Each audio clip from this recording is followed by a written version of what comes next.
This episode of Cognitive Dissonance is brought to you by our patrons. You fucking rock.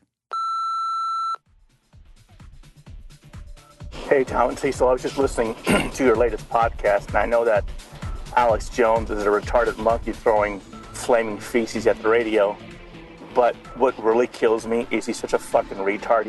He doesn't know what he's talking about with the Guter Dämmerung, or however he pronounces it. So first of all, it's Götterdämmerung, verdammt normal. Second of all, the way he pronounces it, Guter Dämmerung, he's actually saying the twilight of the wholesale goods. He's such a fucking moron. He should be banned from radio for the rest of his natural and unnatural life.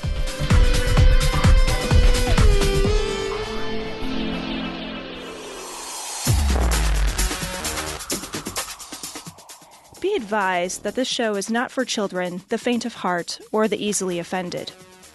The explicit tag is there for a reason.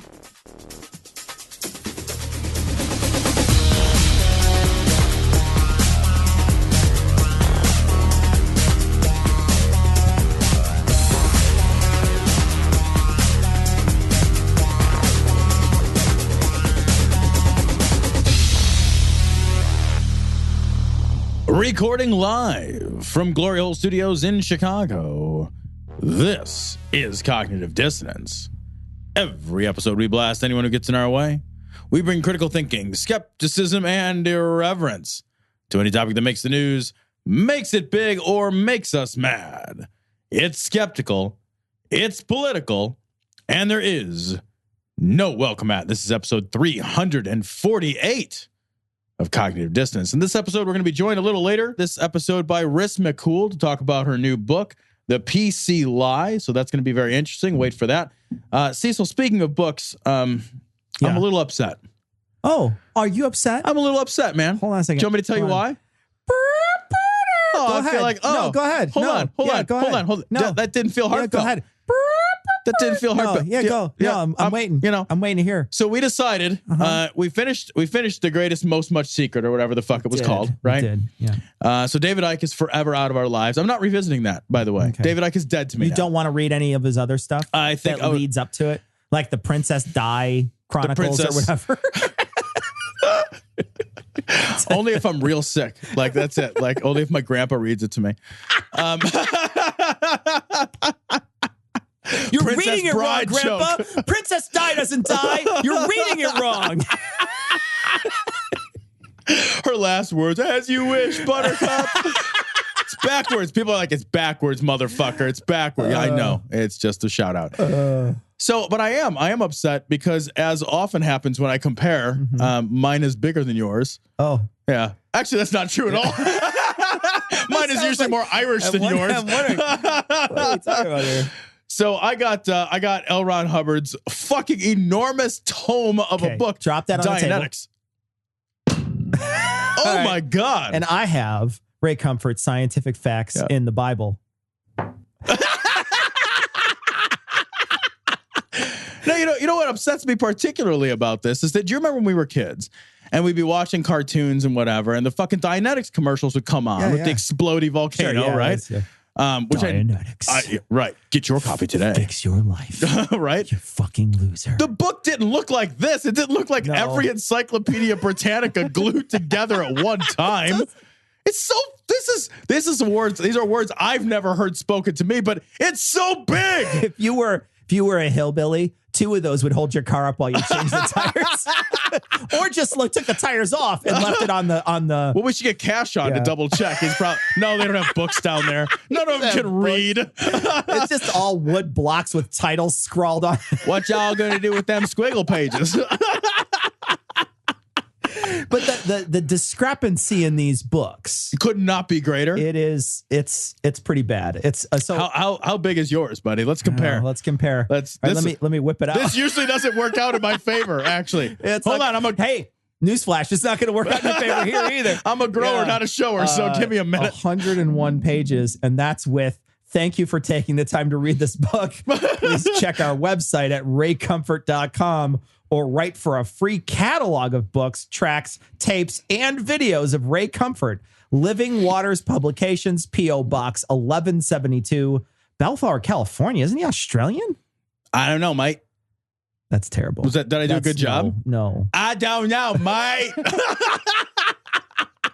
Now you just sound like a retarded Australian. You can't say retarded. It's intellectually handicapped Australian. Or you can abbreviate that to just Australian. Oh. Australians are not smart. I'm gonna get beat up in Australia so bad. You're gonna have to hang upside down to read all that letters. All these crazy bogans or whatever are gonna fucking attack me when I get there. Fight off the bogans with a Ray Comfort book. I've worked with less, but not much less. But and the worst part is that Dianetics is like written in microtype, and it's 700 million pages, and this is 100 pages, and it's written like a chick tract. There's 7 words a page. There are 7 words a page. It's so bad. I'm gonna drop it, and it's gonna float down to the table. Here we go. It's like, you know what it's like? It's like when you're playing Mario 3 and you get the fucking the leaf. Yeah. And it's like it just flops down. So what we decided to do, because we didn't know how big this book was before we made this call. It's false advertising. It's stuff fucking socks in its pants. Tell you what. It showed somebody else's dick on Tinder. With a book that size, Ray Comfort's not providing a lot of comfort. I'm just saying. That's what you better be real good at cuddling. You get on Tinder and then you just send a bunch of black dicks to girls. And then you show up and they're like, fuck? You're fucking super white. Be like, well, I know, but you weren't going to be here if I didn't show you that big black cock. I'm like Zartan from G.I. Joe. Parts of me changes color. So anyway. I got like a mood dick. You kind of do anyway. It's just like, it is true. Hey, it mostly hides. It's very moody. It's like a mood turtle. It's like, little head is hiding. Where'd it go? So what it's we're cold. I went swimming. What we're gonna do is Tom's gonna read the first book of that because it's multiple books. Because the book is so big that it's not just broken into chapters. It's broken into books. And I will match him by reading this book of Ray Comfort, and then I will go to the second most votes, whatever that book was that we did in our poll, and I'll read that one. And so for every book that Tom reads in that book, I will then read a book as well. So this is such bullshit because you get to read all these different books and I just have to slog through fucking Dianetics. I feel like the workload in this podcast is unfairly shifted. Oh, you don't feel real bad? Yeah. Cecil. Hold on. Did you hear me? I got to the studio this evening and I was bitching about it and Cecil just looked at me. He just fucking looked at me like, are you fucking really going to? It's the one time in this entire production of all the podcasts that we've created, at this point, over 400 podcasts we've created. Yeah. It's the one time I win. So I'm going to relish it. But I will read multiple books based on them because there's just no way we can't cover it. It would be ridiculous. I would have to read 100 pages. And we looked at this. I looked at this, and there's several quote unquote chapters in this book that are no shit a page and a half long, and a page and a half of. This isn't even. It's not even if you were a student and you gave a page and a half report, it would be less writing than this. Yeah, this is like those shitty James Patterson novels where he writes like a machine gun. Like there's a 250-page novel. It's 300 pages because everything is a fucking, the little machine gun chapters. Exactly. Yeah, they're all it's tiny. It's a shitty way to write by a shitty person, and everyone who likes his books is shitty. That's what I'm saying. All right, let's do something else except for make fun of authors. We're gonna do that with Riss later on. All right. I said, who's that guy on the other side of the glory hole? It's Jesus. All right, so let's talk about this fucking nightmare. This is from the Independent. Church blames consumerism and temptations of body after Catholic priest rapes a 15-year-old girl. So that was really the defense. So here's the thing. This takes place in India. Yeah. Well, hey. It takes place in India, so bright side, she was only raped by one person. Oh my God, yeah, right? She wins an award. She didn't get the Groupon. She wins the least raped award. It's like the worst Groupon, by the way. But admittedly, she was only raped by one person, but at least she was raped several times and became pregnant. Oh. So da. Well, he blames it in a weird way. He says He says, well, hold on, because it gets worse. Hold on. I do want to talk about one other piece before we talk about how, I don't know how much worse it gets, but so this poor woman was raped several times. She becomes pregnant. Then she delivers, and then the child is taken from her and given to an orphanage without her consent. Yeah.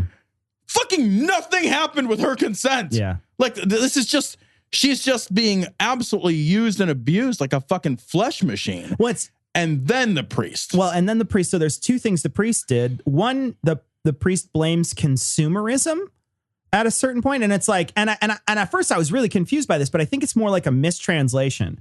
I think what they're trying to say is that human trafficking in India makes up a large percentage of their GDP. Oh God! And so what he means to say when he says consumerism is buying human beings. But he seriously blames consumerism, and then he says, "I want to read this." He also blames her. Yeah, this is where he blames her. 15-year-old girl. He says, "Daughter, why did?" And this wasn't him. This was someone else, right? Said this. This was so. This is a Catholic association blamed the victim, and here's what they said: "Daughter, why did you forget who a priest is?" Read the extract from the Sunday Shalom. He has a human body and has temptations. He may have forgotten his position for a few seconds, my child, who has taken the Holy Communion. Why didn't you stop or correct him? What the fuck is wrong with you? Why was your vagina there? Right. I can't even understand how you would write something like that. Why, 15-year-old girl, didn't you stop yourself from being raped and impregnated by by an authority figure? I don't know, maybe because that's the fucking nature of rape itself. Yeah. And the nature of fucking rape definitionally. Yeah. And the nature of the relationship between priest and congregant. Right. You've created this entire system for, at this point, 2 millennia, right? There is this system where the priest is the authority and he tells the congregant what to do.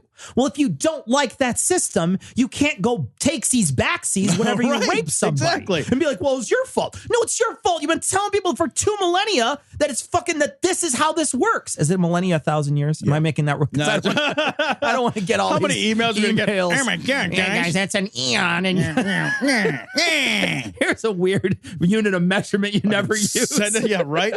Said it's your fucking shitty, pedantic basement emails. So, but you've set this system up forever, and now you're mad that people followed your system. So in the article it says, he may have forgotten his position for a few seconds. The guy only lasts a few seconds. If you're going to get raped by somebody, at least they can have some fucking skills. Jesus Christ. He forgot what position he was in for a few seconds. Well, isn't it always missionary with a priest? Depends on where you're at. But it doesn't hurt to smack a little 11-year-old around a little bit. This story comes from the New York Times, and it is super weird. Dozens say Christian leader made British boys bleed for Jesus. So, this is one of those weeks, like the last 2 weeks, where you just find, story after story after story of, schools for kids, weird religious institution schools for kids, where they're just like, oh, yeah, send us your kids. And we'll beat the ever-loving shit out of them. Fucking rock their world. Right? Yeah, absolutely. And it's this story is particularly weird. So a weird sex-obsessed nut job, which is pretty much what this guy is. This was a guy named John Smith. John Smith, who, by the way, is now hiding in South Africa. John Smith with a Y. Yeah. Instead of Smythe. So this fucking creepy fucking dude basically ran a school for fucking witchcraft and wizardry or whatever they fucking do over there. Send you an owl. So this Mr. Smith went to Washington or whatever he did. Anyway, so he's he's some creepy dude who ran a boarding school, basically. That's why I was joking about the witchcraft and wizardry. He's a creepy dude who ran a boarding school. And a lot of these fucking creepy fucking ultra-religious dudes that run boarding schools, I think they just start these things or get jobs at these things to have a fucking stable of young boys and I honestly think this is to sociopathically attack, beat, rape, torture. And they get the weird sex obsessed dudes. In this case, he's obsessed with the sin of masturbation. Yeah. Fucking flogs the shit out of people. Then came the first blow from the cane. I'm quoting directly from the article. Oh, this is gross. Its impact so ferocious that it sent the boy into a state of paralysis that lasted through at least 30 strokes. And I'm thinking, only 30 strokes for masturbating? I don't know if I get past. I've never counted. It's how many licks does it take to get to that? How many strokes does it take to get to the bottom of the shaft? I tell you what, I was real active at 17. You know what I mean? It's this boy got beat at 17. I was super active. I'd have been an amputee if this guy's it'd have beat the fucking legs off of him. I mean, but I wouldn't have made it my first week. I want to read what he does after he gets done beating this boy into near unconsciousness. Right. When he was done, he would lean in towards me and he would put his face on my neck, telling me how proud he was of me. Yeah, that's not at all creepy at all. That's right. Couldn't even imagine. It's like you beat the shit out of him and slap him on the ass. Like, good game. Yeah. Like, really? I couldn't imagine doing that after sex. How weird would that be? I'm so proud of you. Whoa. Well, that's not happening again. I'd be like, just look over and be like, that I should have swiped right. Worst Tinder date ever. But it's what it feels like, and I clearly can't, you can't diagnose people or whatever, but what it feels like is a lot of projection that these guys have. They project these thoughts of self-loathing onto these boys and then beat their own loathing onto these boys. And then they say they're proud of them because they withstood the beating that these guys want to give to themselves in a way. That's what it feels like. I can't do a diagnosis. I'm not going to, I can't. But it feels like there's a lot of projection going on here. Yeah. And, when I read this, like, to me, it seems so outrageous. It's so insanely outlandish that I have a hard time imagining how this is not an intentional position a predator put himself in order to sexually abuse children. Yeah. And to, like, you don't fault into this. You don't be like, well, I was gonna be a fireman, but I decided instead to beat boys. Exactly. Yeah, right. Well, I guess they both know their way around a hose. So. They'll both slide on a pole given the opportunity. I mean, he got literally taken to a woodshed. Yeah. He got actually like that old expression, like take him out to the woodshed. He got actually taken out to the woodshed. And this is a long article of just brutal beatings. And that's mostly what this is. It's a litany of basically torture. This guy is a sadist, rather. Yeah. He's clearly a sadist who tortures children. Obamacare is really, I think, the worst thing that has happened in this nation since slavery. Oh, my God. This is great. This is from thinkprogress.org. GOP congressman thinks poor people don't want health care, just like Jesus said. This is so great. The fuck does that even mean? Well, let's not take him out of context. I think it's important. No. I think it's important to read exactly what he said. So this is Representative Roger Marshall from the great state of Kansas. So I guess he's both his own representative and the only constituent. Yeah. Being the only person that lives in fucking Kansas. You ever met anybody from Kansas? No. No, nobody has, because there's nothing there. Nobody can fucking procreate in Kansas. The state is so boring, nobody's dick has ever gotten hard in Kansas. Not one time. Nobody was there. That's good. It's because you go, you fucking show up and you leave. You can't even hold your dick over the state line and expect an erection. You have to sit down to pee when you go to fucking Kansas. It's an innie the whole time you're there. It's such a grossly emasculating state. It's like you look down, you're like, I'm not even swimming. Like, really? Really? Like, it's not, what is this, you an ice tap bath? On your abdomen? Let me fluff it up a little bit. Because you can't shake. You got to tap. You gotta press at your belly and hope it pops out like one of those like stress doll things, right? With the eyes. Yeah. So here's what this fucking monster said. He said, quote, just like Jesus said, the poor will always be with us. There is a group of people that just don't want health care, that aren't going to take care of themselves. The author of this piece writes that he pressed Marshall at this point, but the congressman shrugged. The Medicaid population, which is on a free credit card as a group, do probably the least preventative medicine and taking care of themselves and eating healthy and exercising. And I'm not judging. Really, bro? I'm just saying, socially, that's where they're at. So there's a group of people that even with unlimited access to healthcare are only going to use the emergency room when their arm is chopped off or when their pneumonia is so bad they get brought into the ER. What? I don't understand the last part of that, really. Yeah, he's basically saying like that there's a group of people that no matter how great their healthcare would be, that they would get sick and they would just be like, I don't give a fuck. I'm just going to sit here and be super sick for no reason and then wait to use the most expensive possible resource at the last possible moment. That's actually what he's suggesting. What he's really saying is poor people are stupid. Well, that's what he's saying there, but then right? Also at the top, he's saying, that, when you have access to healthcare that you're not paying for, you may be more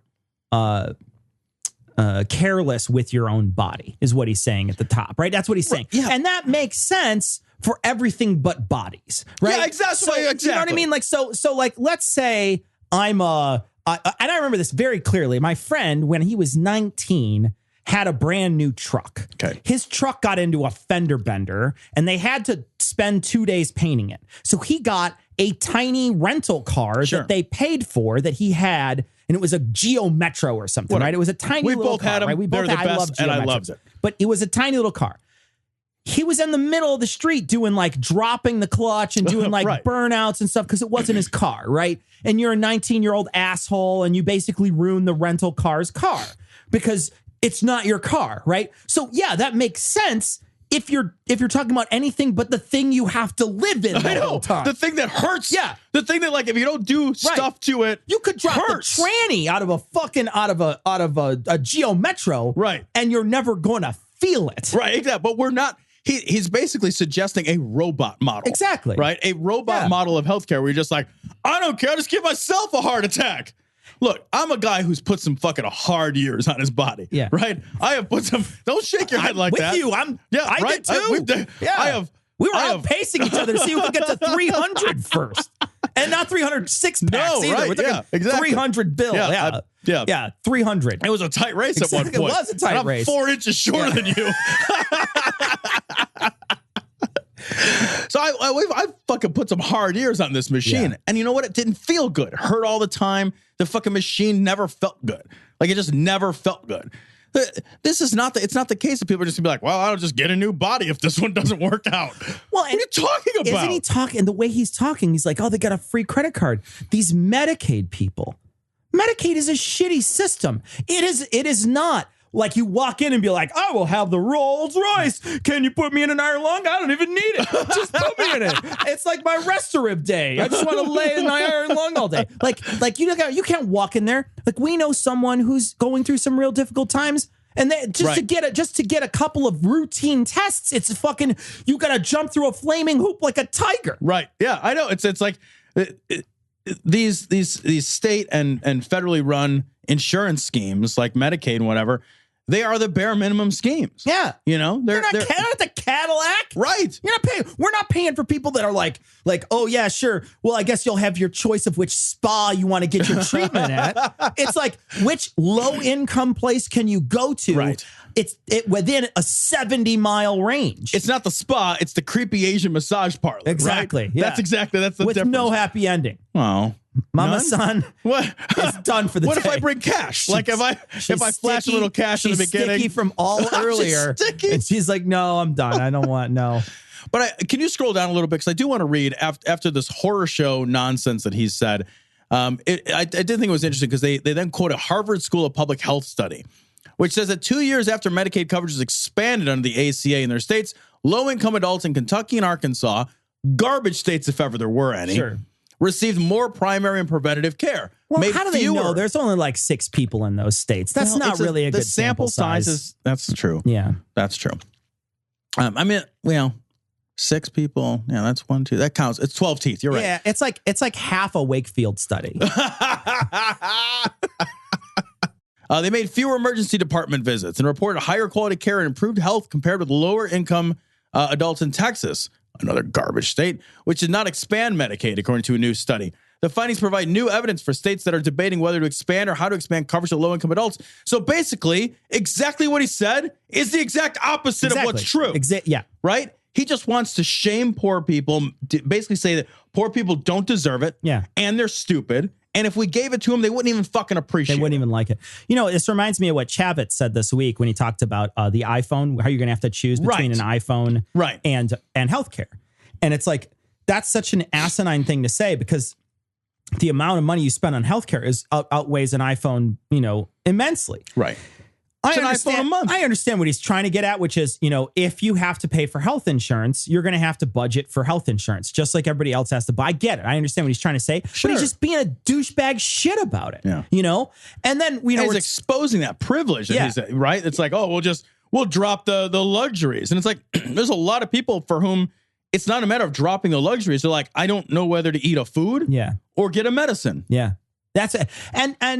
And the way they're setting this up, there's more people now that are going to have to make that choice because those people were covered under Obamacare with Medicaid. Right. But there's going to be a creep up of those people. There are still going to be some people who will be covered under Medicaid in those certain states where they expanded Medicaid coverage, et cetera.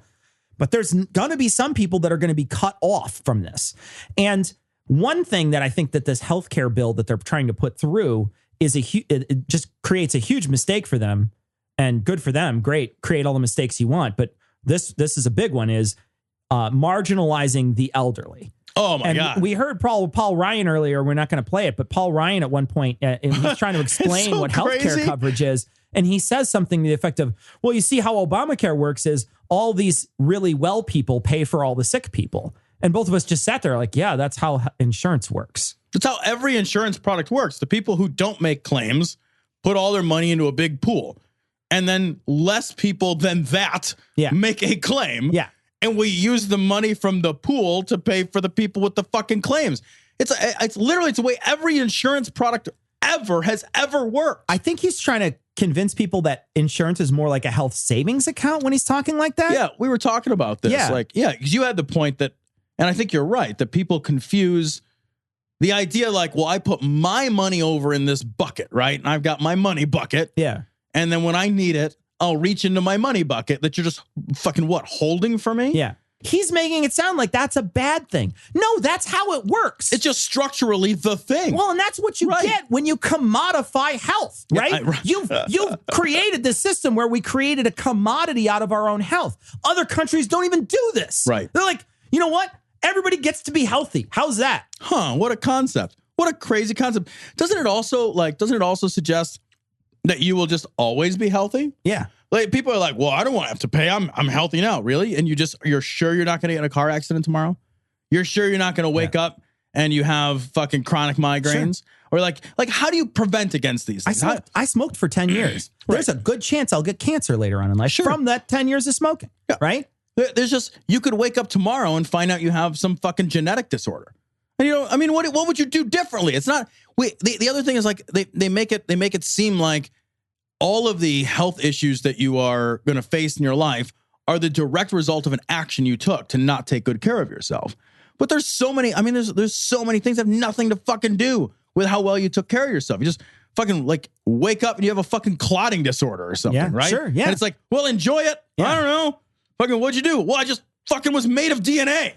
And one of the things that they say too that pisses me off is they keep saying the same line, which is the access. There's going to be tons of access. There's going to be tons of access, way more access than Obamacare.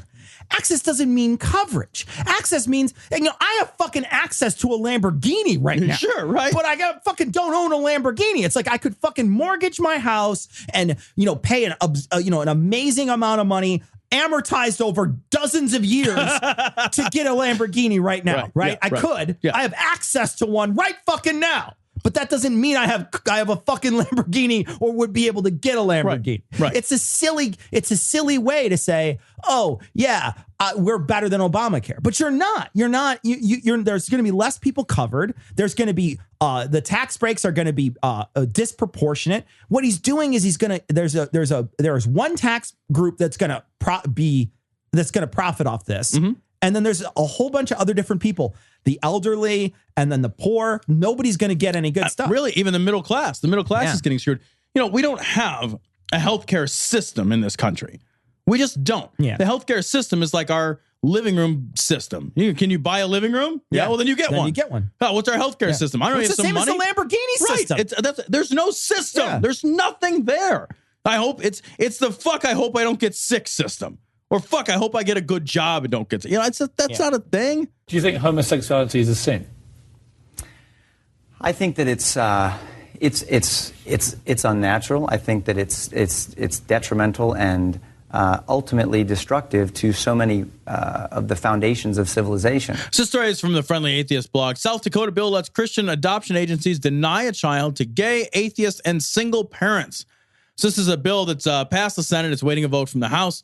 And it would allow faith-based foster care and adoption agencies to refuse service basically to whoever they don't like. And that includes... Read this group, Tom. Yeah. So here it is. Here's who doesn't get it. Who doesn't? Here are the people that are denied children, right?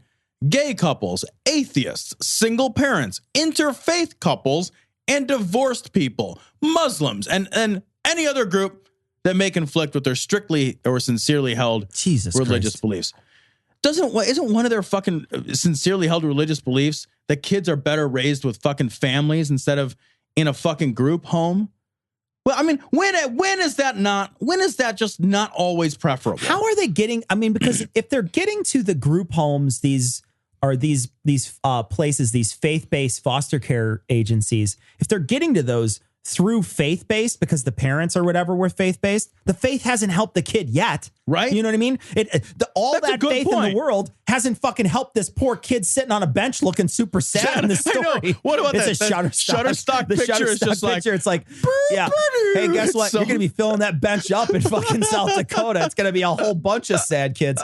No, but the faith hasn't helped yet. If that's what's happened, I don't know how these faith-based groups are getting a hold of the kids, but my suspicion is it has to do with the family, right? The family, it's important to the family now. That's a good point. Like, how do they end up there? I don't know how they end up there, but my suspicion is it has to do with where they're currently at. So if that's the case, then the faith has not helped that kid at all in his life because he's in fucking foster care now. Yeah. Like it's actually been bad for him.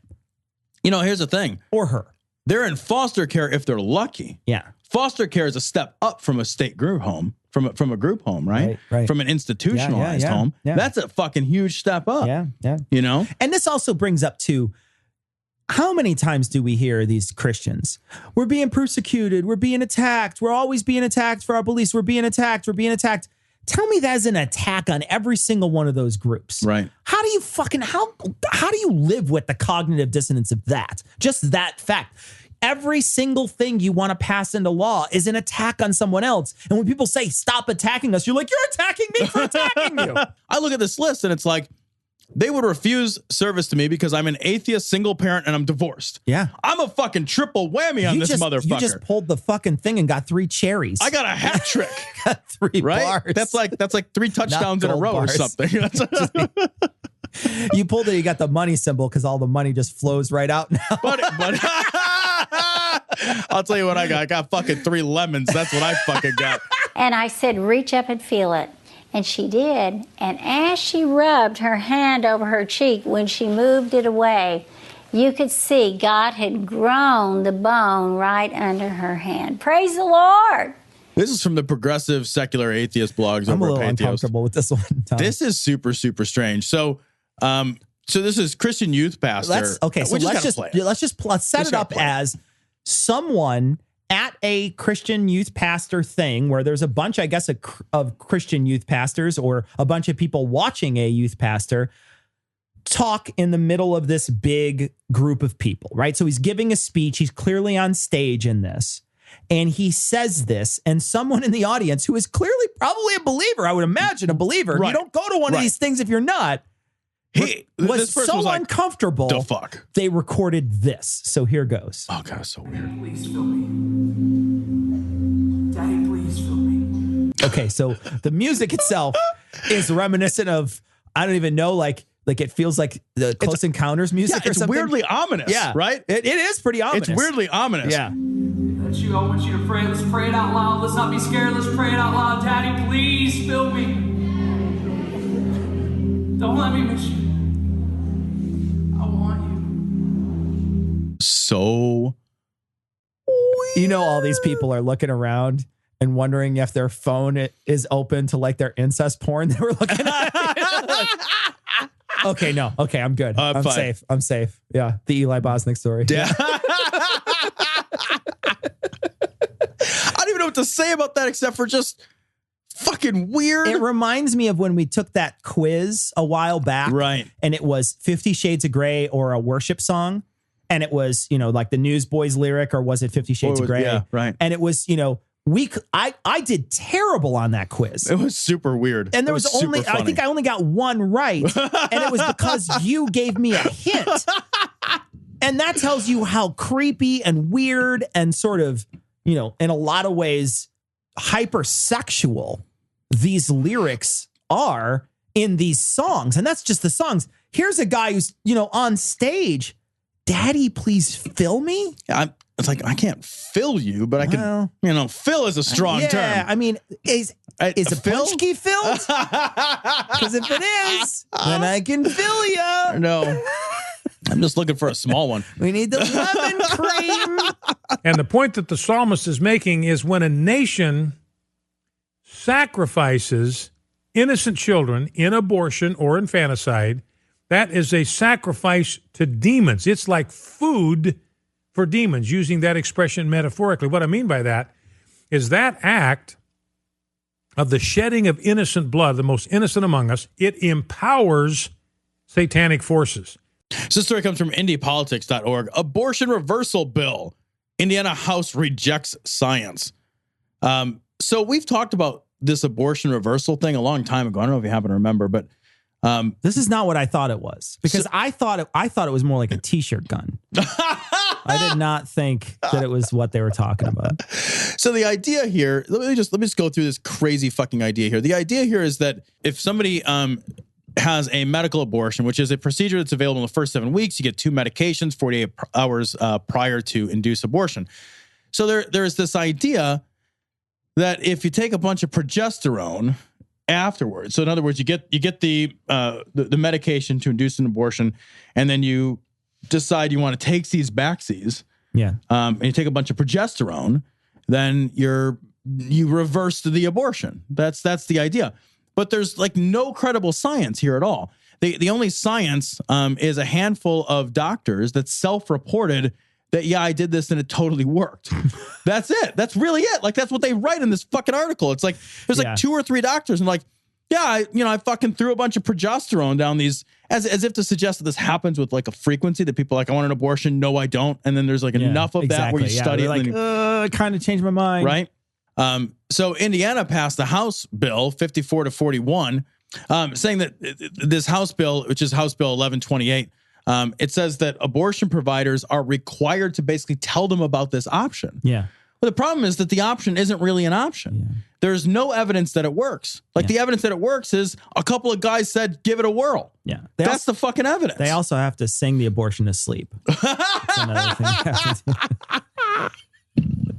And just sing a fucking lullaby to your... You have to read this book. Good Night Moon. I always thought a reverse abortion was Stone Cold Steve Austin's finishing move. Oh, I love it. A reverse. No, that's the Undertaker I'm thinking of. You want answers? I think I'm entitled. You want answers? I want the truth. You can't handle the truth. This story's from Right Wing Watch. Dave Daubenmire, the coach. A coach. Not a coach. Not a coach. Not a coach. Not a coach. Not actually a coach. Fired from being a coach. Yeah. Not was a it coach. Because his son was into kiddie porn, or? No, strangely enough, he got fired for a different reason. And I'll tell you what, when you can weather that storm, you still fuck up, right? You fucked your world. Jesus. Dave Daubenmire isn't going to take advice from Rachel Maddow, who I don't know is giving him advice, who doesn't even know she's supposed to love a man. Supposed to. Somebody's got a case of the supposed-tos. All right.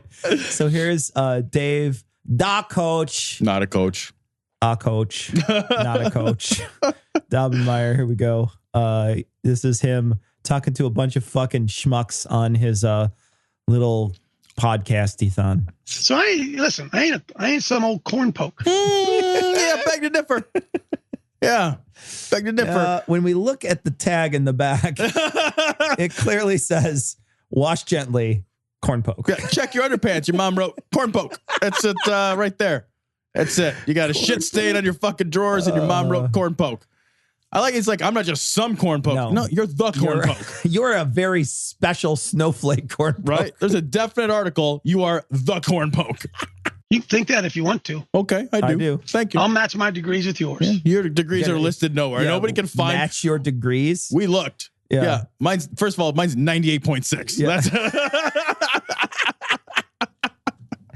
I love it when somebody's like, you can match the thing I paid a lot of money for that really pretty much anybody can get. Show up and do the work and keep paying the registrar, and you'll also have one of these.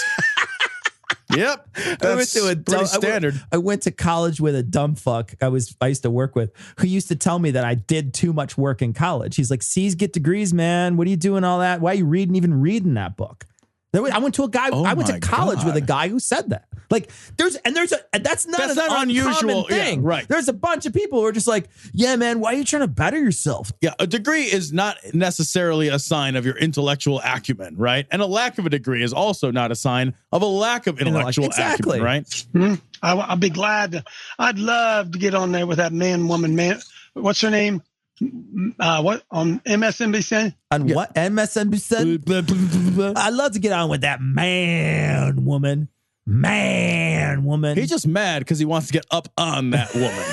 That's what this whole rant. There's a minute-long rant, and I'm going to summarize it before it happens. It's called "I've Got the Hots for Rachel Maddow so fucking hard," right? This is all this is about. This guy is just fucking sexually frustrated, fucking jerking off to the Rachel Maddow show and the fucking loneliness of his depressing fucking life, sitting in his shitty fucking worn out Barco lounger with his fucking shitty fucking ashtray with the fucking sand in the bottom of it. And his pump of Jergens lotion next to him, surrounded by a used Kleenex. Like he's got like a shitty case of chafe dick fucking watching MSNBC, pretending he doesn't know her. He's been fake hate fucking Maddow for years at this point.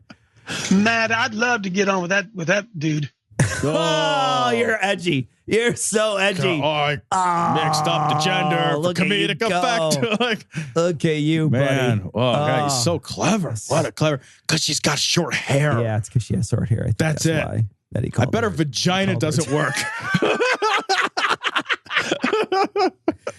Hey, he doesn't.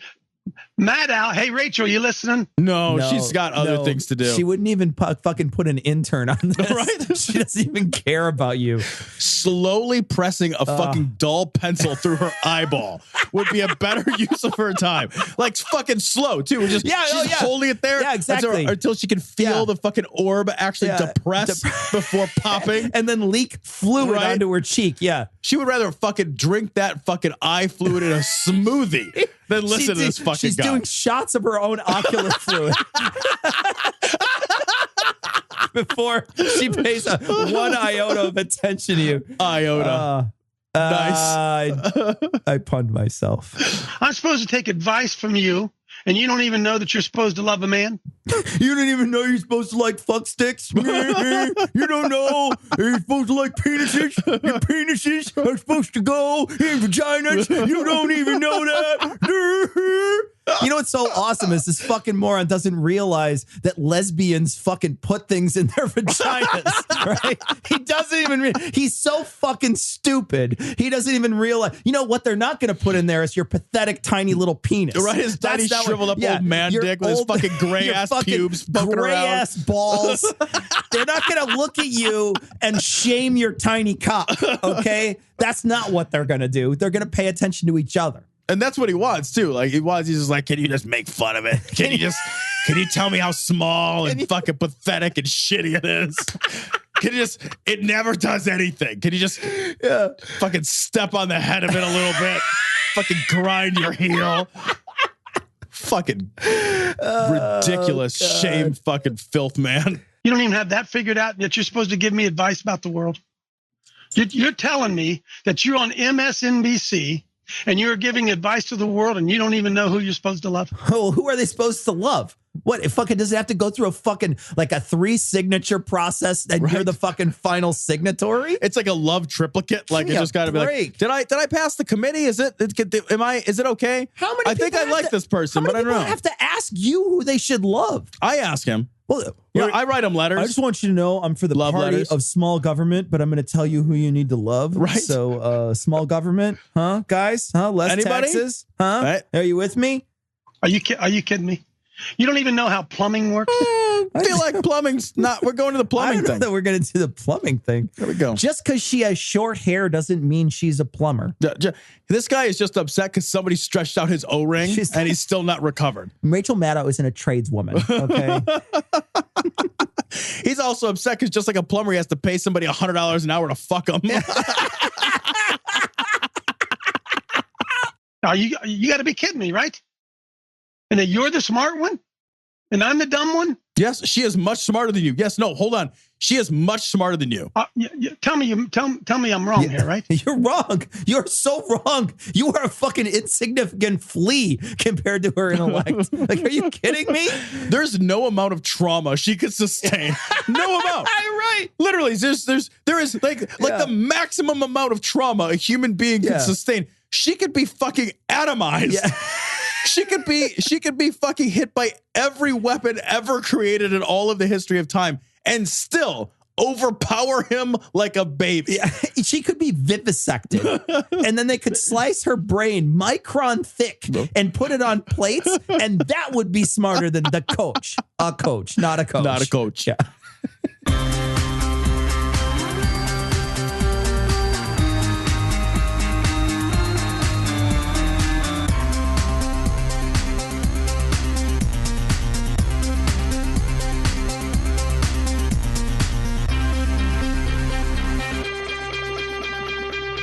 So we are joined by Marissa Alexa McCool, the author of The PC Lie and one of the hosts of the Inciting Incident podcast. Marissa, thanks for joining us tonight. So nice to talk to you guys again. It's been a while. It has. Thanks for coming on the show.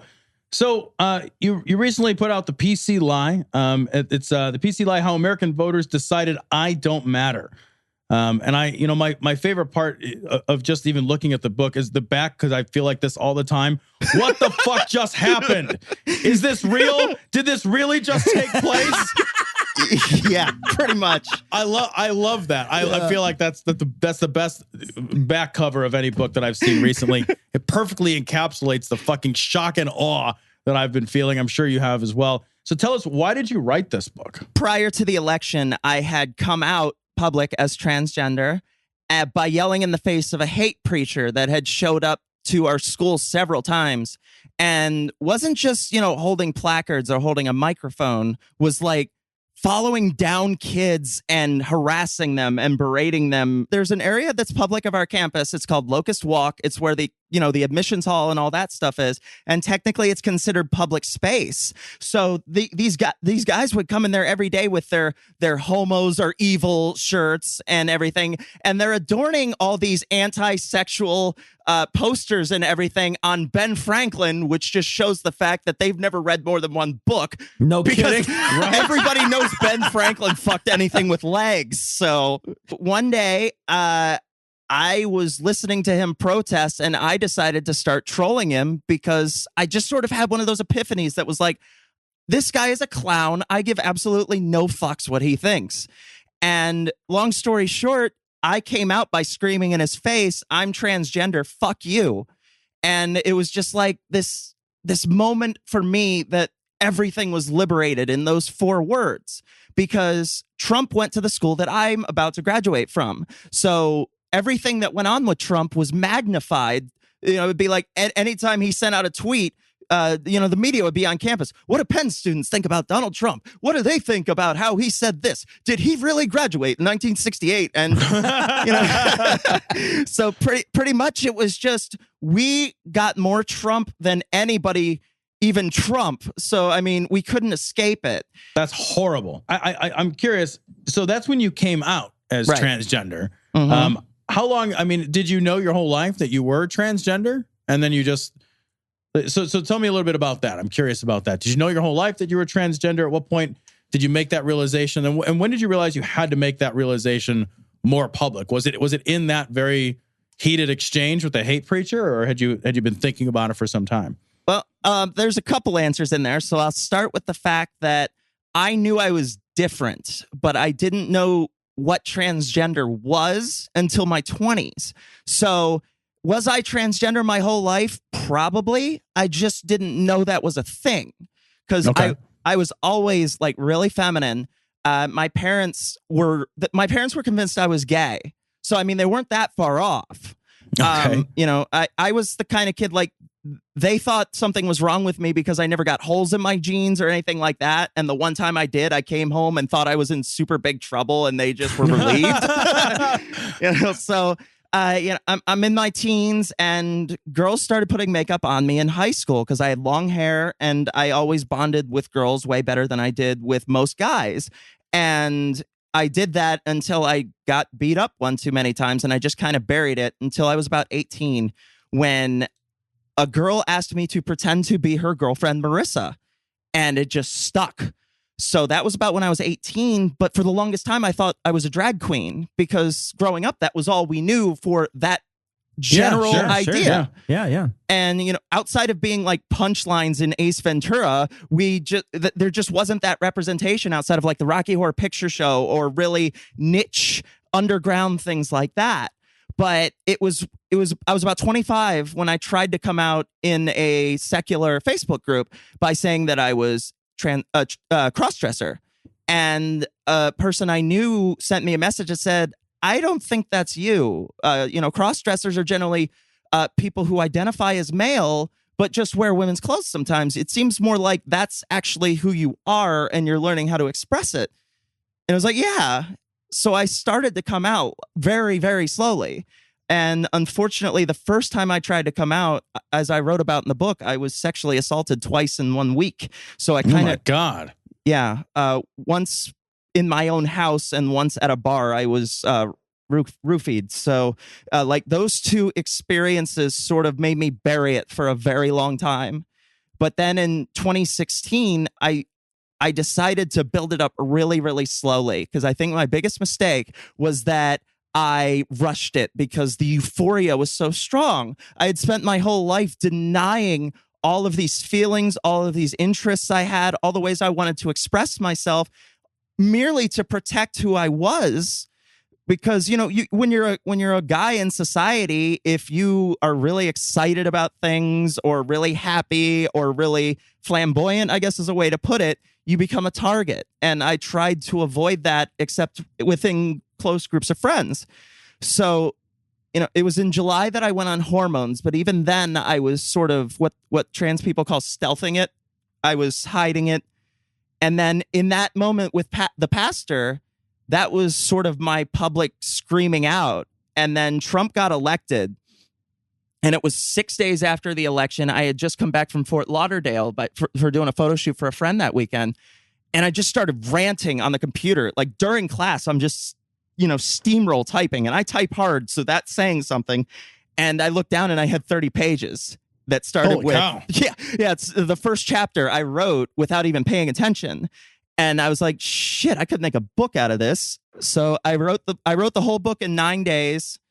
And, you know, got Chris Cluey to do the foreword, Eli, Andrew Torres, and pretty much put out an open call for anyone who wanted to say something, just because it was such an unbelievable, surreal time that I almost needed the reassurance that it wasn't just us in the atheist podcast community that were going crazy.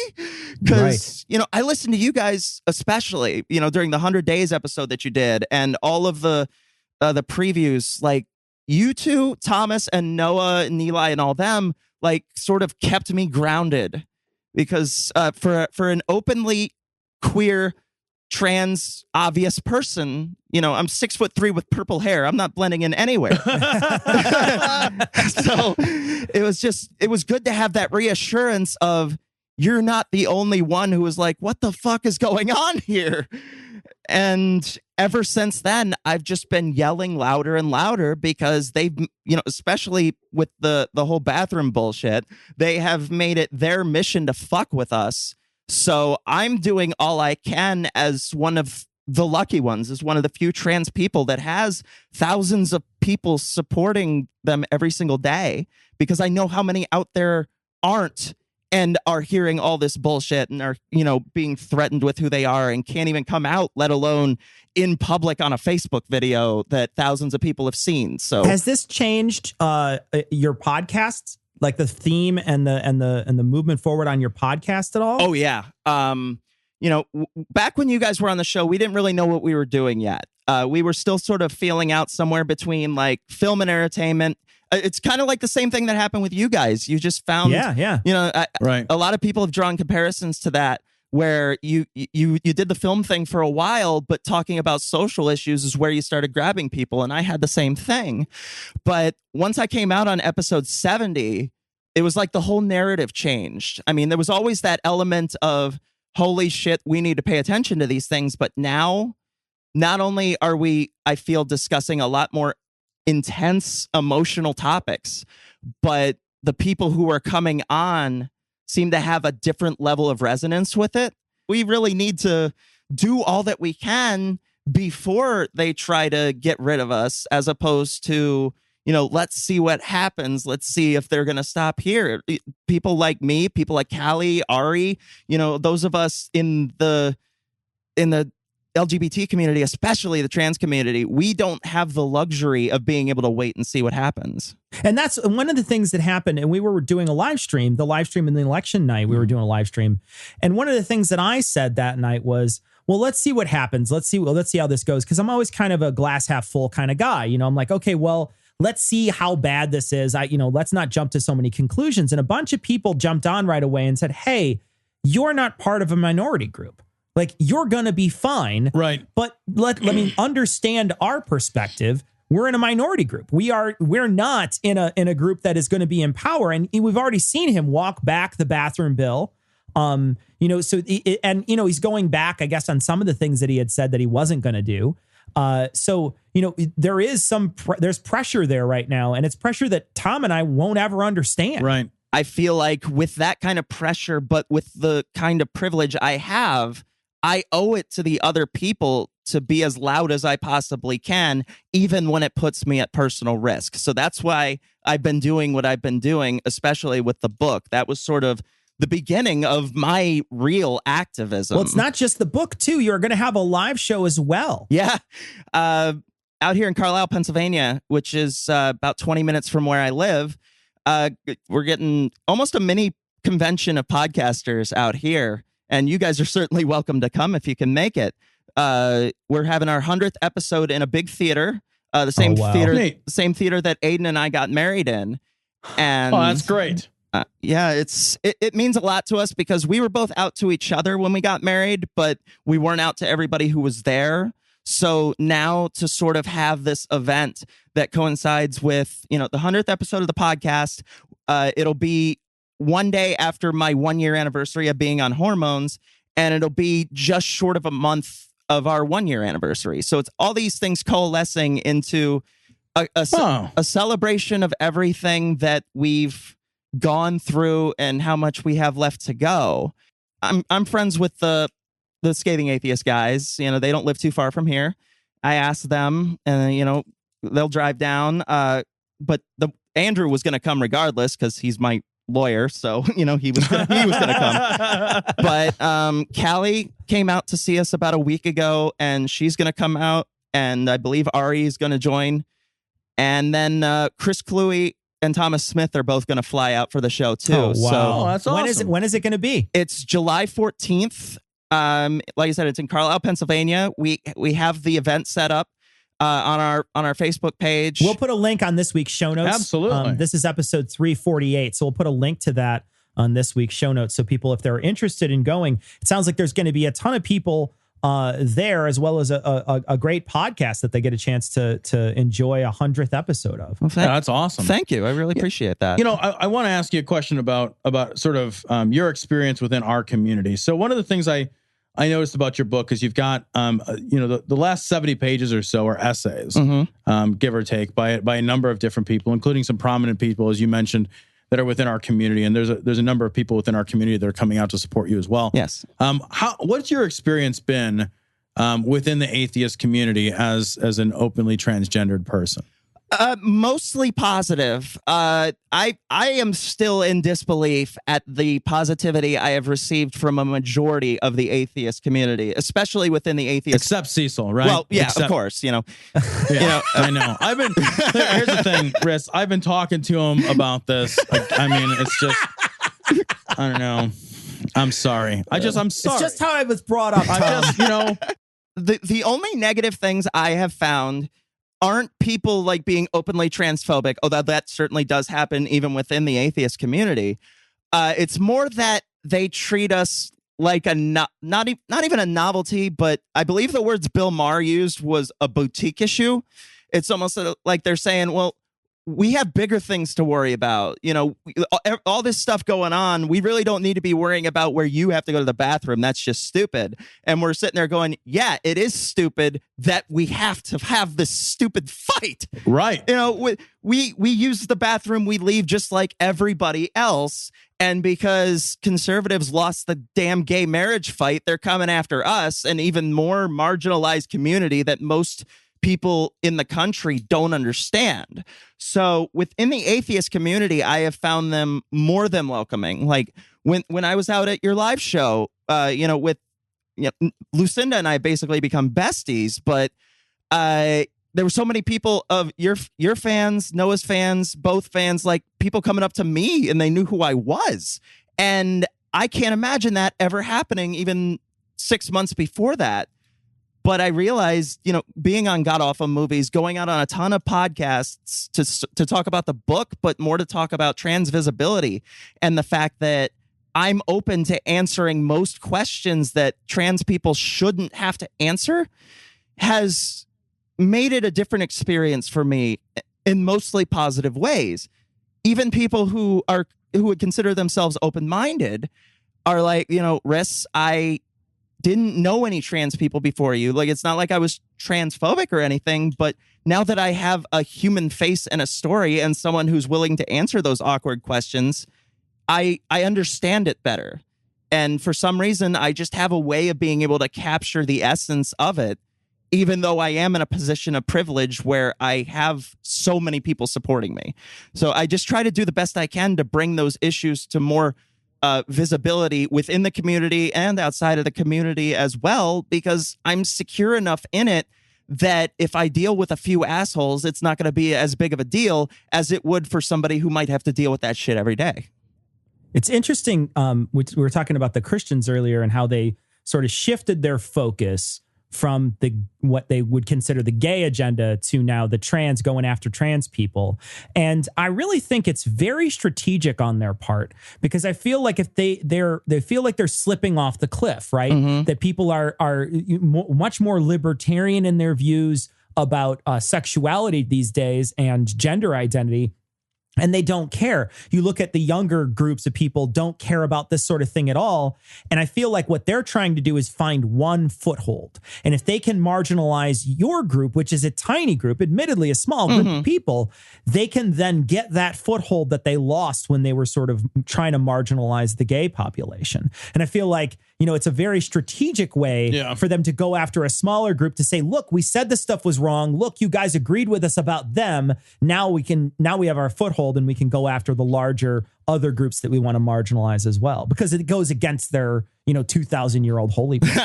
Well, I've noticed it isn't just that it goes against their holy book. It goes against their very idea of what masculinity is supposed to be. That's the most toxic thing I find in these arguments, is that they generally leave trans men out of it, which is stupid because they should not be left out of this equation. But it's trans women that are thought of as, the dudes in the dresses or the ones who are supposedly going to molest kids, and it's because we directly forget our privilege. We downgrade. We have something inherently that we say, no, I don't want that. And we go in the opposite direction of what a lot of these people think is supposed to be the patriarchal responsibility of being a father, a husband, a breadwinner, a leader, a protector. We do the opposite.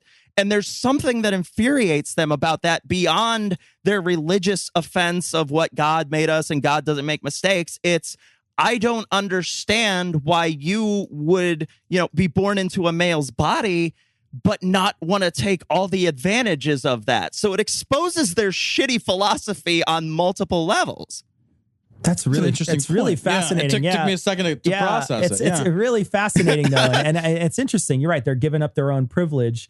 And, you're giving up your own privilege in a way.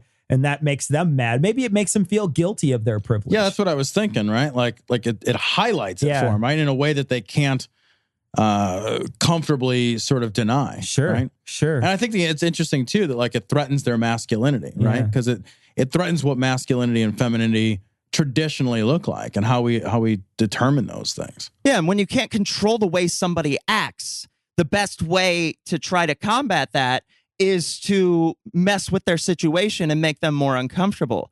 And even though trans visibility is higher than it's ever been, the rhetoric alone that they have that we're going to sneak into restrooms and go after little girls because for some reason, the only reason that they care about women and children being raped is if a trans woman's in the room.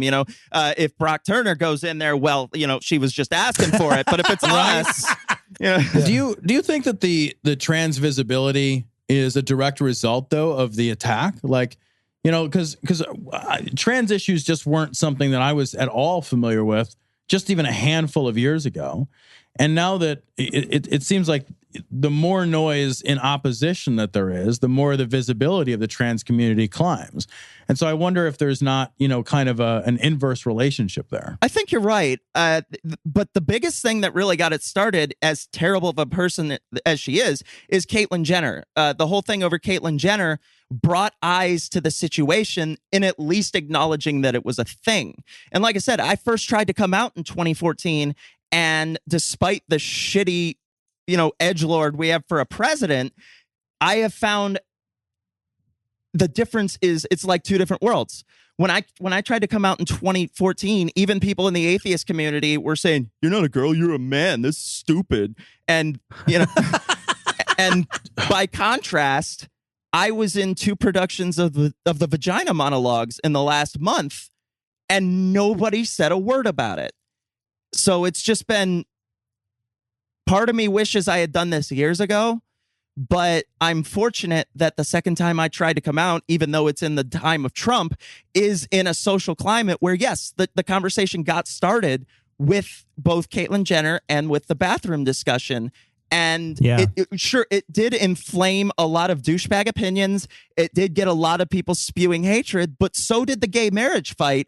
And in 11 years, it's national law. So there are those of us who are going to have to deal with the shit so that hopefully in 10 years, it can be just as no big deal as being gay is. It's just as normalized at that point. Sure. And that's what they fear.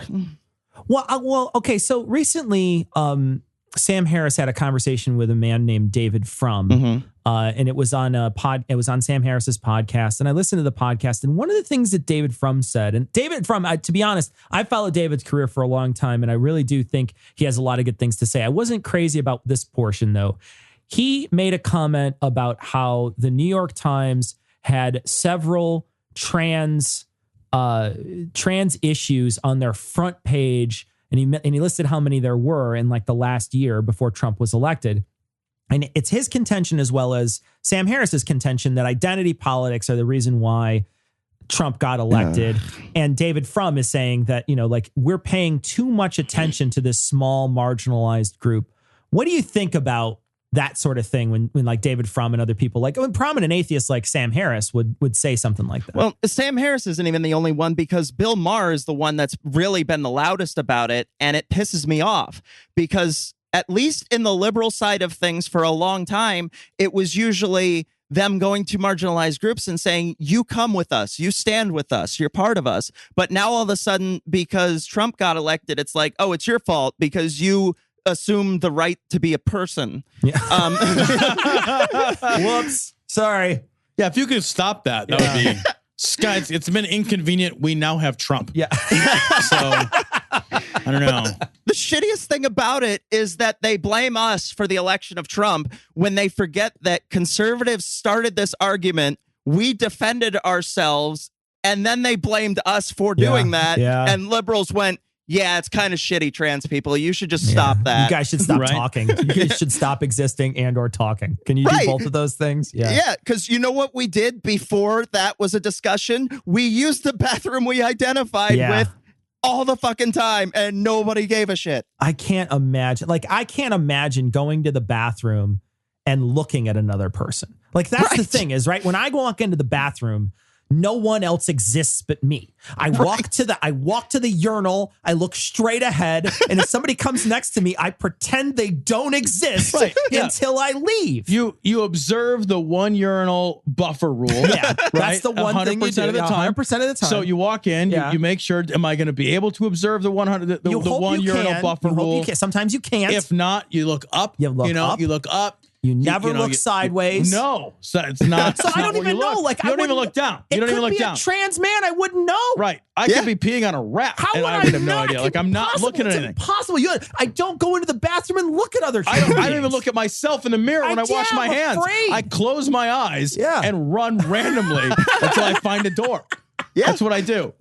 when I was still using the men's room, if you saw all the urinals were taken, you're like, fuck it, I'll go to another one. Like, that's, I'll leave the building.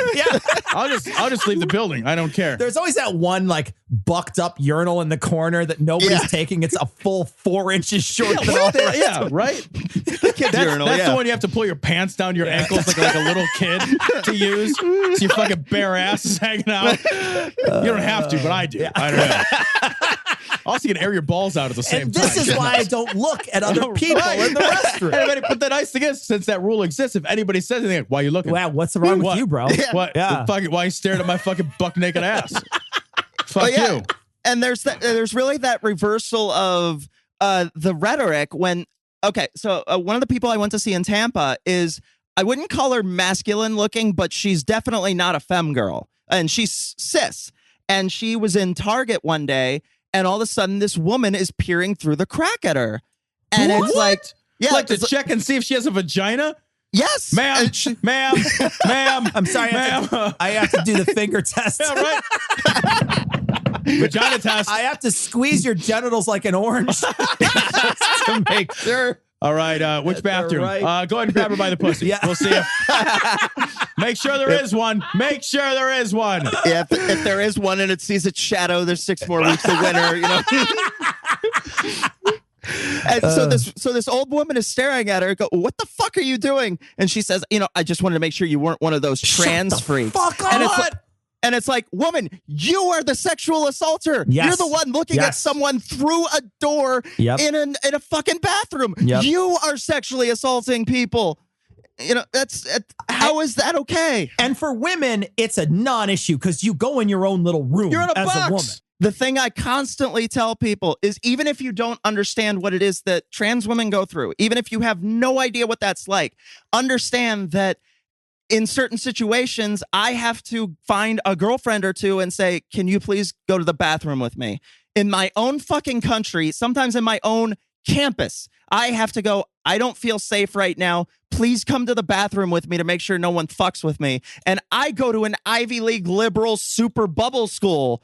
That's insane. The one personal experience I like to refer to when this issue comes up, the night that I was sexually assaulted in a bar by someone who tried to roofie and touch me and get me out of that bar. I previously in that night used a single door bathroom with another woman and nobody got molested. But the both of us got roofied that night, and some reason nobody's talking about that unless it's Bill Cosby. Right? Jesus. Which it could have been. To be fair, it could have been. Yeah. But, I didn't hear any, weird laughs about Jell-O while I was starting to pass out. So if you wake up sticky with pudding pop all over you, it was Bill Cosby. If you have a popsicle stick in somewhere, then Is it before or after there's the piece of trivia on it? Bill Cosby was the star of whatever. Man, my vagina's cold. That's weird. So Riss, if people were going to find your podcast and buy your book, where would they go? Well, RissMcCool.com, RISMCCOOL. That has sort of my portfolio. Pretty much everything I do, my podcast, my blog, my column, and my next book coming out, which is called False Start, and it's a novel about what it's like in general to be an LGBT person in a small conservative town. That I'm trying to get it out by ReasonCon, so hopefully it'll be out by then. I wrote it in January. I did one of those writing month things, so I'm gonna have another one to sell at ReasonCon. So if you're coming to ReasonCon, I will have 2 of my books available, but I'm going to try to make False Start first available for people at ReasonCon. For our podcast, it's incitingincident.libsyn.com or incitingincidentpodcast.com. It posts both there, or any app, iTunes, Stitcher, Google Play, all those. If you want to buy my book, it's available on Amazon, or if you want a personalized copy, you can email me at rismcwriting@gmail.com. Good for you. Yeah. We can't wait to run into you and have a drink with you down at ReasonCon. It should be a great time. We look forward to seeing you again, and we'll be sending people to if you want to find out anything about Rissa's book or Rissa's podcast, go to episode 348 in the show notes. Riss, thanks for joining us. Thank you so much.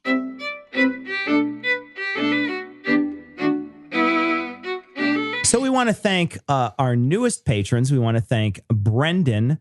Mother is not pleased. That's so weird. Devin Vanderhuge. I love it. Which is a throwback to MST3K. President Trump's monoatomic gold tie. Nice. Photosynthesis. I love photosynthesis. That's very clever. That's so fun. Bigley. Love it. Brian. I'm going to say Bjorn. I can't tell because Megan copied and pasted this, and there's 2 paragraph symbols in it. I don't know what that is. It's all fucking umlauts. I don't know. I don't know what that is. Umlauts. I'm saying Bjorn, Colin, Pam, Mr. Amoeba, and my new favorite, Ritlock Brimstone. Ritlock, I'll see you in Queensdale, friend. I can't do this. I can't do. What is this? What is this? Guild Wars 2 reference. Ritlock Brimstone's one of the characters. Ritlock Brimstone is going to be my porn name. I'm going to take that. Just like walk You in the better room. grow some hair. I better grow a bigger dick. They got prosthesis. Yeah, right. Fair enough. Yeah. You could just be one of those small dick guys that gets girls off. Like, I'll be that Dave Daubenmire shame porn. yeah, exactly. He's like, no, step on the tip, Rachel. Yeah. Actually, no, I don't want that. Actually, no, don't. That's not what Ritlock Brimstone does. Also, Rachel Maddow would not look at you as a thing to look at. Because you're a guy, not just because you're you. I mean, you're already disgusting, but you're also a man. So. Man, I got fucking 2 strikes against me. So we got a message from Casey. And Casey wanted to ask us, what source can we suggest, a credible source that they can give to their dad, who is a Fox News and Jim Baker and Donald Trump sort of person.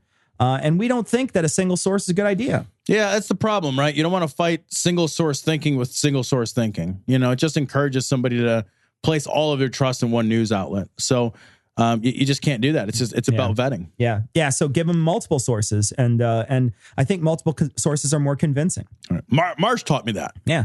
That's all I learned. Got a message from Abdul, and Abdul wanted to let us know that JAKIM, which is what we pronounce, it's JAKIM, is actually, I said it was a he. It's not a he. It's a governmental department. It's the Department for Islamic. It's the Department of Islamic Development of Malaysia. So thanks for the correction, Abdul. We appreciate it. We got a bunch of Alex Jones songs, but I can't play them because they're all like 2, 3, 4 minutes long. Yeah. If you want to send us a song, we're happy to play songs if they are good. And if they are short. We really can't play very long songs, and people are sending us in entire songs. Like it's a whole song, and some of them are good. And they're good, but I just can't dedicate. I can't dedicate the bandwidth to it. Now, if you want to upload your song to SoundCloud and then post the link to that somewhere on either the show notes, you can post it as a comment on the show notes, or you can go to the Facebook page and post under that. You could post a link to it. It'll show up in the comment section, and then people will see it there. So you could post your entire song to SoundCloud and then post the link, and then everybody could hear the entire piece. But I just can't dedicate 2, 3, 4 minutes to songs that people make. If you want to make something, make it short, punchy. 20, 30 seconds is sort of the golden rule. We got a message from Katie, and Katie says, hey guys, I finally got into the infamous Kuma's Corner, which is a burger joint here in Chicago. And I hope you already know this, but there's a sandwich on the menu named after Hatebeak. They name all of their sandwiches at Kuma's different bands. I've never had the Hatebeak. I always order, I think, the Kuma's, which has an egg on it and bacon, and it's fucking spectacular. So I normally get that one, but next week. Let's do it next week. I'll get a Hatebeak. Okay, we'll do a review. We'll do a review of the Hatebeak. We got a message from Matthew Maxon, and Matthew says that we should try Duke's Italian beef in Bridgeview. We talked about Italian beef last week when we were talking about the Philly cheesesteak sandwich. One of the things that we did was we created a web page on our website. It's for people visiting Chicago. If you're interested in places to eat or places to go, we sort of put together like a tourist page. Yeah. You know, because a lot of people ask us, you know, where should we go in Chicago? What should we do? And so we put together a compilation of stuff we'd sort of recommend you do. And we put a compilation of places that we would go out to eat, because there's a lot of places that Tom and I really enjoy. And so that's on there. I've never had Duke's, but I love going to find a brand new beef sandwich. I think that's great stuff. So I might go to Bridgeview to even try it. My guess is in Bridgeview, it's going to be legit. It's going to be legit for sure. We got a compilation sent to us by many people. This one is in particular from Jan, and Jan says, "Hey, I just want you to know that that there's this Alex Jones compilation that's on Vice, and it is him basically freaking out and then saying he's sorry for freaking out. It's really funny, and I've watched this whole thing. It's actually really funny. We're going to put it on this episode show notes. This is episode 348." We got a message from Tom from Wisconsin, and he wants us to do a sort of, we did our first 100 days. He wants us to do a follow-up to that, and we think we will. It's a good advice. We're probably going to try to do this. We might try to do it in a live stream format, but before the 100 days are up, or as 100 days are up, we might do a review of Trump's first 100 days. I think it's a great idea. Got a message from the Secular Student Alliance, and they want us to talk about their upcoming conference. I am sorry to interrupt you. I have an ethical issue with promoting this. It's in Columbus, Ohio. Yeah. Do we really want to try to send people to Columbus, Ohio? Do you feel good about this? I don't take responsibility for that. Isn't there something in Iran we could send people to? So, as Tom mentioned, it is in Syria, beautiful Columbus, Ohio, at the Ohio State University. I hear good things about Aleppo it's at in the July. Union, the Union. You can get in for $34, almost $35, $34.99. They're trying to trick you. $34.99 or $129, $124.99 or $125 for 5 people. You get a $50 discount. It's July 7th through 9th, and it's going to be, like we said, I'm not going to say lovely, I'll just say Columbus. In Columbus. That's gross. At the Ohio State University. The conference is named Where Loves Trumps Hate. So yeah, I imagine, I figure I understand what they're going to be talking about there. It's sort of wearing it on their sleeves. Hopefully people will enjoy this and have a great time at the Secular Student Alliance Annual Conference. We get a message. This is from a phone number. So we are not going to say the person's phone number because it's super rude. But this person sent in a BuzzFeed article that has Jesus on Tinder. I love this article. So this dude has a profile as Jesus, says he's Jesus. He's 21. He's a carpenter, which I think is great. He's got his profile pic. He's turning water into wine. He's got Swedish fish and bread in the background. I think the bread is tortillas. I think it's a sack of tortillas. It might be, it is. But I mean, the guy's got game. Like it is tortillas, right? It's like corn tortillas. Looks like tortillas. I think it's great. It's so great. So just quick from his profile, it says 21. He says, actually several thousand years old. I don't know why it says that. Downside, I've only been nailed once. Upside, I would die for you so you'd know that I'm committed. Also, my dad is a pretty big deal. He always beats me in dreidel. Swipe right if you need some Jesus in you. You guys got to check this out because they've got screenshots of some of the text message exchanges from people that super like Jesus, which I think is great too. And the guy's got fucking game. He does. He has game, and he's got funny. Game. He's funny. Fucking funny. He does, however, repeat some of the same pickup lines. And I thought at first I was a little down on that, and then I thought, you know what? I fuck everybody the same way too. Slowly sloppy, and disappointingly, sloppy, and someone's crying at the end. It's always you. me. Not usually. It always is. Actually, doesn't count unless you cry. I'm so sorry. I'm so sorry. Yeah, I can't actually orgasm unless I'm tearing. Oh God. Oh my God. So ladies. So anyway, that was really funny. Thanks for sending in. We got a message from Matt, and Matt is from Jake Land. He has been a fan of the show for a long time, and he sent in Tom's favorite part of the speech the press conference that Trump did. So here's Tom's favorite part of the press conference. Take my number down. It's 222, 222, 222. I got an answer machine that can talk to you. I love it. That's awesome. great. I'm glad you got Ishmael to do that for you. Oh, that's great. 222. Why does he say it so weird? So we want to thank Marissa Alexa McCool for joining us today, having a great discussion about trans issues and really just a lot of fun to have her on. And you can buy Marissa's book, check out Marissa's podcast, go to Marissa's 100th show. All you have to do is go to this episode show notes. All the links are be there. But check out all the stuff that Marissa does. She's a really great person. We got a chance to meet her when she came to Chicago for the GAM live show, but we've also been on Inciting Incident and have known Marissa for over a year now. I think. She's been great. So she's been really great wonderful. So far. So check out Marissa's stuff. That's going to be it for this week. We're going to leave you like we always do with the Skeptic's Creed. Credulity is not a virtue. It's fortune cookie cutter, mommy issue, hypno Babylon bullshit.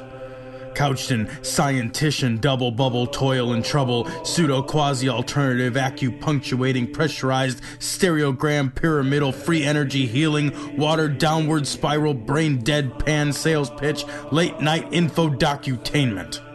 Leo, Pisces, cancer cures, detox, reflex, foot massage, death in towers, tarot cards, psychic healing, crystal balls, Bigfoot, Yeti, aliens, churches, mosques and synagogues, temples, dragons, giant worms, Atlantis, dolphins, truthers, birthers, witches, wizards, vaccine nuts, shaman healers, evangelists, conspiracy, doublespeak, stigmata, nonsense. Expose your sides. Thrust your hands, bloody, evidential, conclusive. Doubt even this.